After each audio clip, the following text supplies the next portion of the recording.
Last night turned out to be a huge recruiting victory for Alabama. They got two blue chip recruits to join the class of 26.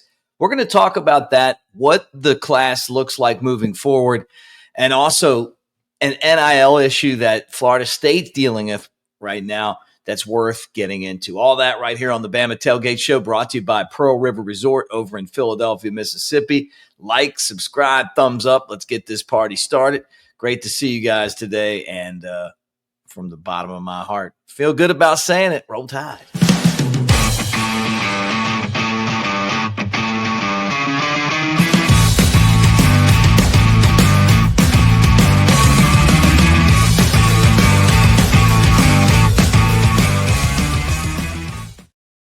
Roll Tide, everybody. Mick Gillespie. Great to talk to you guys here on the channel. I'm at Broadcaster Mick on the socials, and we talk Alabama football here. We'll get Shank on and see what he has to say about Alabama. But a big night, I guess maybe tomorrow's show. But anyway, big night for Alabama last night. Huge recruiting victories for the Crimson Tide. They got a couple of blue chippers, and we'll start with the guy that I felt like they had to get, one of them anyway, and that's E.J. Crowell from Jackson. This is a guy that stays home. Texas was throwing a lot of money at him, and they should. I mean, he's a very talented running back, a guy that could make a difference in your program.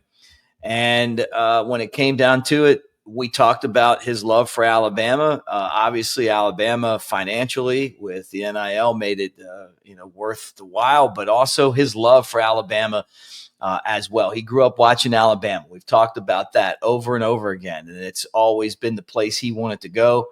He was being recruited by Georgia and Florida State and Auburn and then again Texas. You talk about Texas. Texas has missed on a couple of big-time running backs. They've got cash out there.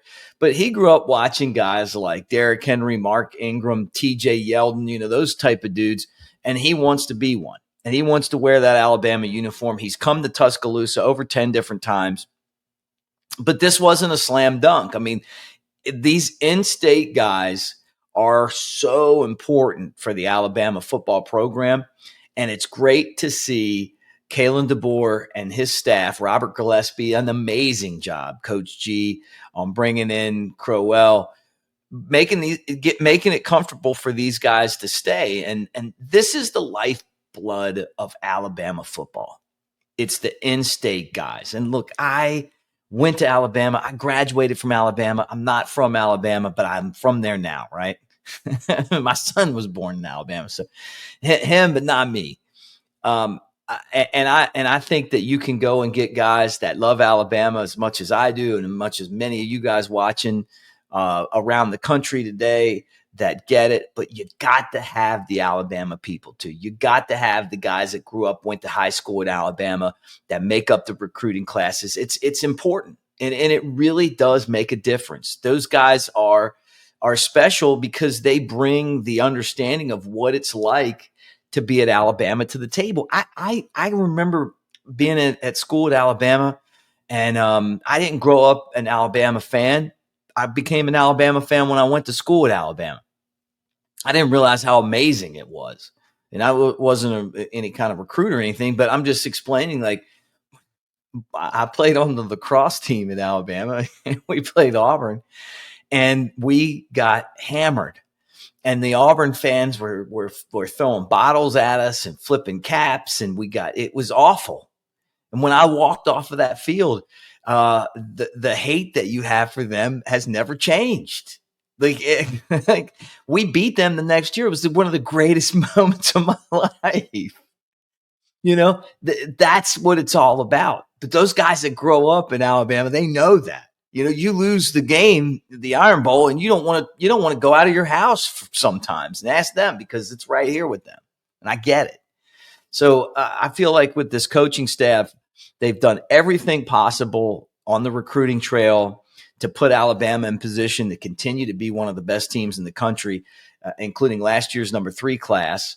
This moves Alabama back into the top 10 at number 8. There's still a lot more work to be done in the recruiting class, but it starts with E.J. Crowell. You got to have this running back, the guy that switched from the class of 27 to class of 26. He might have been the number one running back in 27, but he wants to get there a little bit sooner, and Alabama gets him.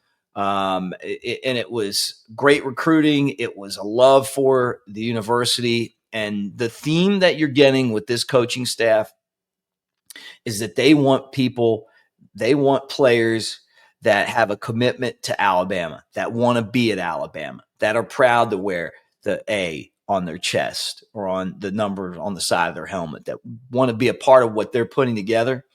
And I think at the end of the day, the NIL's got to be good, but also the fit's got to be good as well. And this is I think a major hit for Alabama in a good way. A home run, and they just got to make sure that Crowell sticks throughout the entire recruiting class, joins. And you look at Alabama last year, they got A.K. Deer. There's going to be a lot of talent in that running back room. When you talk about what they've got after Jam Miller leaves, right? So this is a big one. I thought that this was one of the best recruits that Alabama's gotten in this class so far. And it kind of leads you down the road. They've gotten two of the best players in the state of Alabama, a couple guys that we're going to keep watching. We're going to keep looking at that grew up Alabama fans that all totally get the process, that mean a lot to this recruiting class, and honestly, keeping Alabama as an elite brand. One of them is Cederian Morgan, 5-star wide receiver, Benjamin Russell High School. This guy's,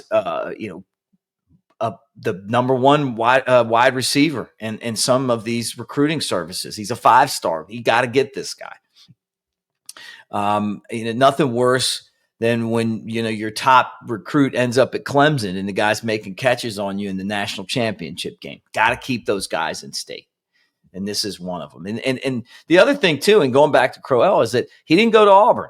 And I think that's the other thing I worry about is you don't want to lose these guys to Auburn. You don't want to lose them to your in-state rival by any means, especially when Alabama has dominated that series so much. And the other guy is Tank Jones. And we've been looking at Tank Jones. His family, according to a report that I saw on the Bama online site. And then I read it in like two other places too, that basically just that the same theme that we were talking about before, that they like the fact that it's not a hard sell at Alabama. It's a mutual respect that you got to have. Hey, they want us here. We want to be there. And hopefully that works out.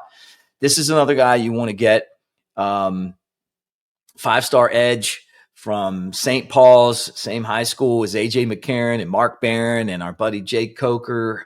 You want to continue to win those players that you want from South Alabama. And look, getting Crowell from Jackson, hey, that's a L.A. high school. And so looking at Jones kind of the same way. We'll see what happens there. But those are the two. There's four just monster players in the state.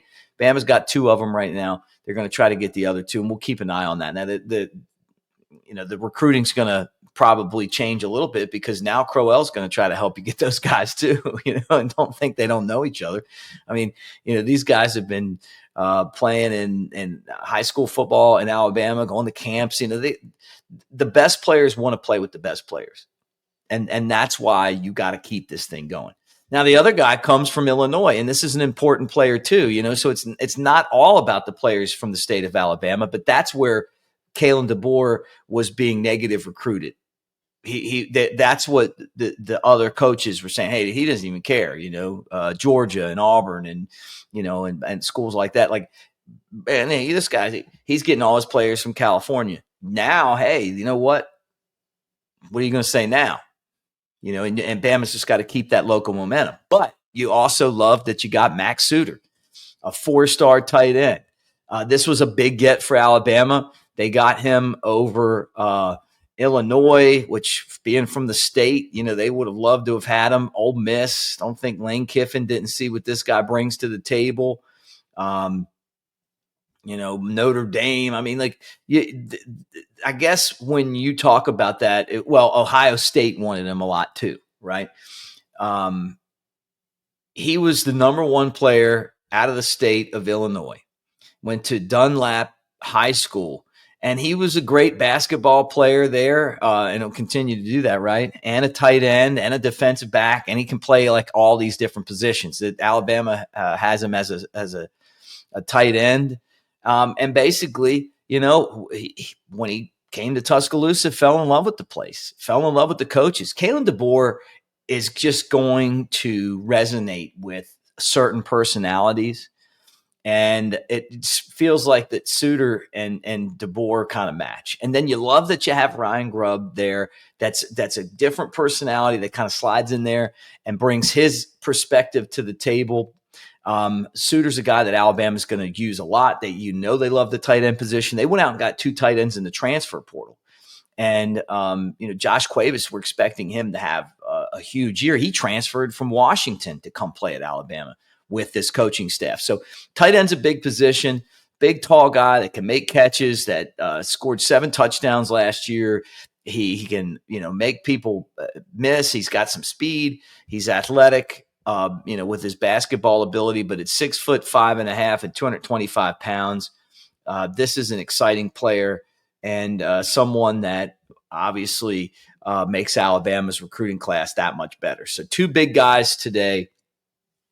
Yesterday, and then, bringing momentum to today by getting those guys. And we'll keep an eye on what's going on, because there's 3 or 4 other guys that we feel like are kind of right on the bubble of announcing for Alabama. And, and hopefully the Crimson Tide's able to just keep this momentum going. And, and even Tank Jones saying, hey, Alabama's in the lead right now. So that's a good thing. And hopefully that continues. All right. The other thing I wanted to talk about on the show, but first I wanted to tell you that we are brought to you by Pearl River Resort over in Philadelphia, Mississippi. The table games and slots at both of the casinos, and then Dancing Rabbit. It's the Augusta you can play. You guys love to go out and golf. I'm with you on that. Well, maybe I like to go out on the course with golfers, but it's a great course. It really looks like you're in the PGA when you're out there hitting the ball around. Multi-million-dollar facility. The clubhouse is great. Dancing Rabbit is awesome. You'll love it there. Go get a steak at Philip M. Steakhouse. Done it many times. Mom and Them's Restaurant, the Circle Bar in there, and then the Timeout Sports Lounge, all that stuff at Pearl River. All right. Bama plays Florida State to start the season. And I read this story about Florida State having very aggressive practices when it comes to their contracts. It was on CBS Sports. And Chris Hummer wrote the story. I found it very interesting, right?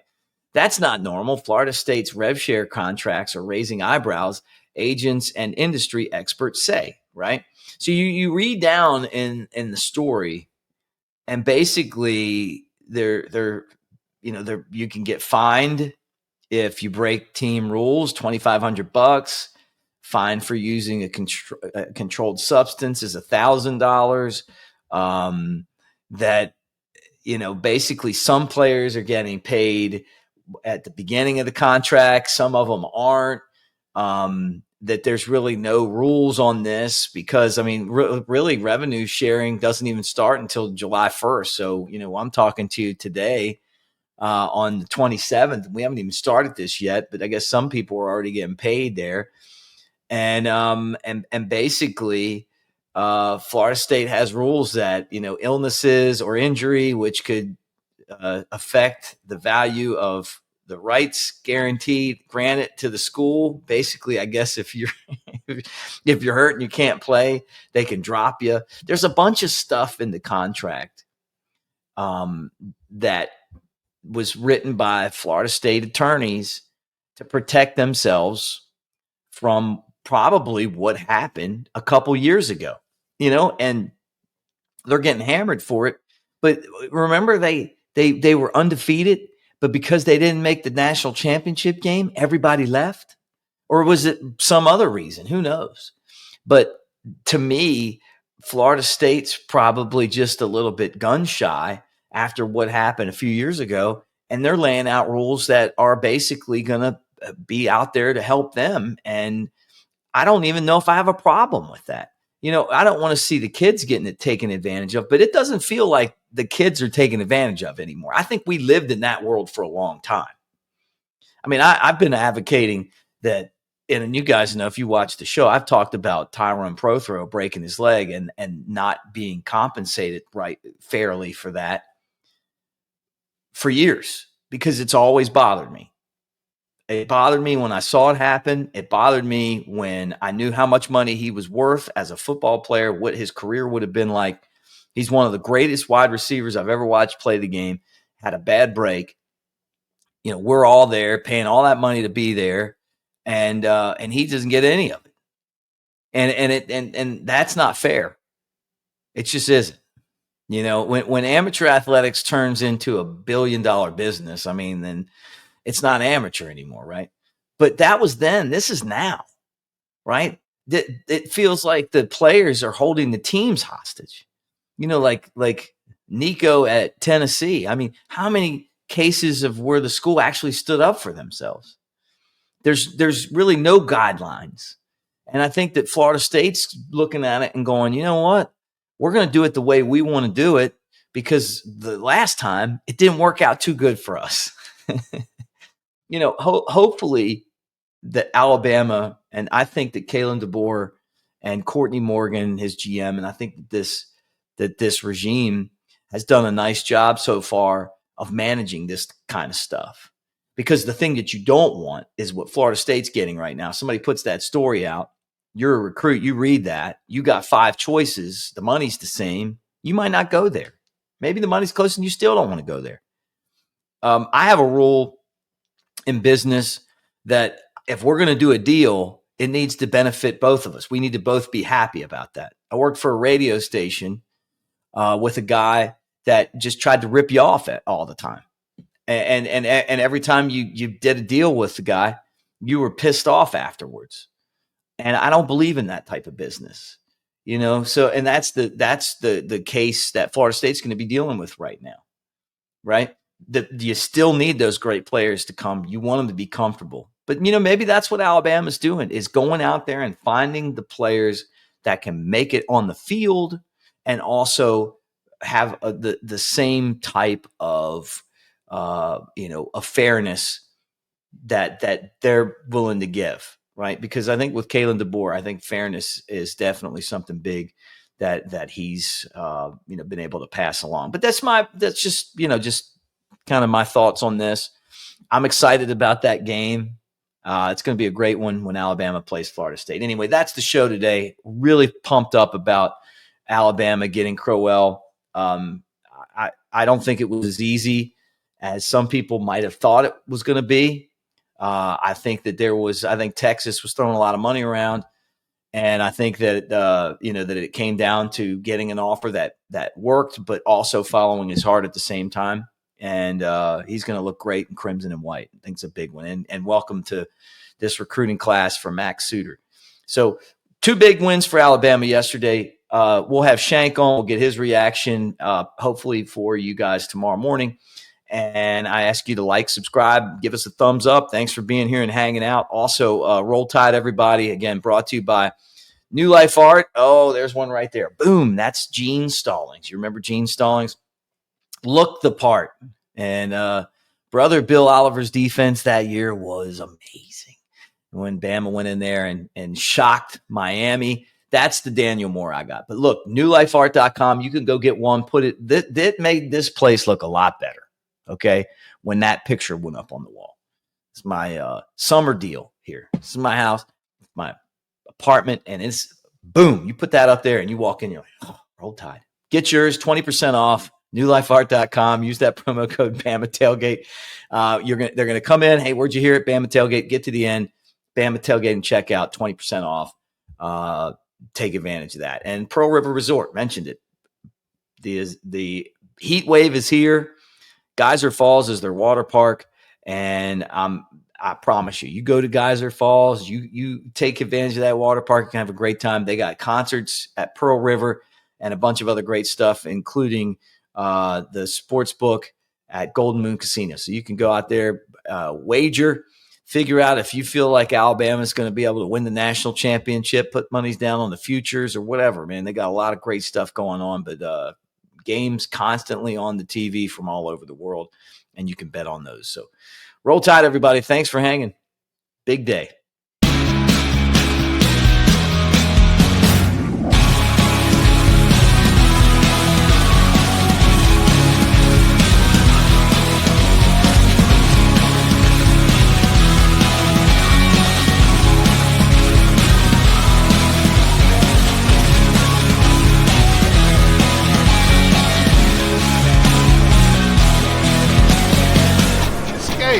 To Pearl River Resort.